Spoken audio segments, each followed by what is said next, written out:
بسم اللہ الرحمن الرحیم۔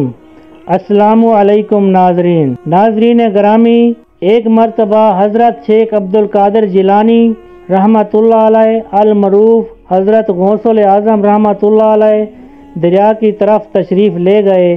وہاں ایک 90 سال کی بوڑھیا کو دیکھا جو زور و قطار رو رہی تھی۔ ایک مرید نے آپ کی بارگاہ میں عرض کیا، مرشد، اس ضعیفہ کا ایک لوتا بیٹا تھا، بیچاری نے اس کی شادی رچائی، دولہا نکاح کر کے دلہن کو کشتی کے ذریعے اپنے گھر لا رہا تھا کہ اچانک کشتی ڈوب گئی اور ساری بارات بھی ڈوب گئی۔ اس واقعے کو 12 سال گزر گئے ہیں، مگر ماں کا جگر ہے، بیچاری کا غم جاتا نہیں ہے۔ یہ روزانہ دریا پر آتی ہے اور بارات کو نہ پا کر رو دھو کر چلی جاتی ہے۔ حضور غوث اعظم رحمۃ اللہ علیہ کو اس ضعیفہ پر بہت ترس آیا۔ آپ نے اللہ تعالیٰ کی بارگاہ میں ہاتھ اٹھا دیے۔ چند منٹ تک کچھ ظہور نہ ہوا، یعنی کوئی کشتی یا کوئی سواری یا کوئی ڈوبا ہوا شخص نمودار نہ ہوا۔ آپ بے تاب ہو کر بارگاہ الہی میں عرض گزار ہوئے، اے مالک مولا، اس قدر تحریر کی کیا وجہ ہے؟ ارشاد ہوا، اے میرے بندے، یہ تحریر خلاف تحریر نہیں ہے۔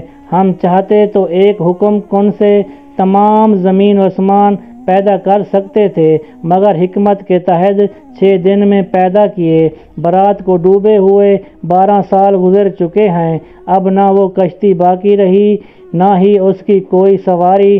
انسانوں کا گوشت وغیرہ بھی دریائی جانور کھا چکے ہیں۔ ریزہ ریزہ کو اجزائے جسم میں اکٹھا کروا کر دوبارہ زندگی کے مرحلے میں داخل کر دیا ہے۔ اب ان کی آمد کا وقت ہے۔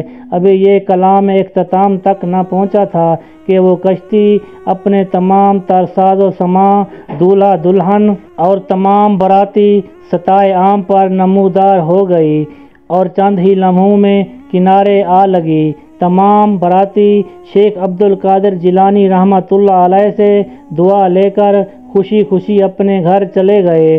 اس کرامات کو سن کر بے شمار کافروں نے آ کر حضور غوث اعظم رحمۃ اللہ علیہ کے دست مبارک پر اسلام قبول کیا۔ حضرت شیخ عبدالقادر جیلانی رحمۃ اللہ علیہ کی یہ کرامات اس قدر تواتن کے ساتھ بیان کی گئی ہے کہ صدیاں گزرنے کے باوجود برصغیر کے گوشے گوشے سے اس کی گونج سنائی دیتی ہے۔